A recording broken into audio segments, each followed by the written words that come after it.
मुंबईत सुरू असलेल्या डीप क्लीन अर्थात संपूर्ण स्वच्छता मोहिमेअंतर्गत मुख्यमंत्री एकनाथ शिंदे यांच्या उपस्थितीत आज कुर्ला पूर्व भागातील गणेश मंदिर इथं स्वच्छता मोहिमेला प्रारंभ झाला। त्यापूर्वी त्यांनी कुर्ल्यातील शिवसृष्टी नेहरू नगर येथील मंदिरात जाऊन श्री गणेश पूजन करून दर्शन घेतलं। त्यानंतर मंदिराच्या परिसरात साफसफाई केली। त्यानंतर मुख्यमंत्र्यांनी नंदिकेश्वर मंदिरात दर्शन घेऊन परिसराची स्वच्छता केली।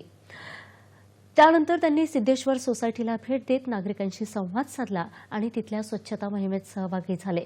तसंच मुख्यमंत्र्यांनी चेंबूरमधील शनेश्वर मंदिरातल्या स्वच्छता मोहिमेतही आपला सहभाग नोंदवला। मराठा समाजाच्या आरक्षणासाठी राज्य सरकार सकारात्मक असून इतर कोणत्याही समाजाच्या आरक्षणाला धक्का न लावता हे आरक्षण दिलं जाईल असा पुनरुच्चार मुख्यमंत्र्यांनी यावेळी प्रसारमाध्यमांशी बोलताना व्यक्त केला।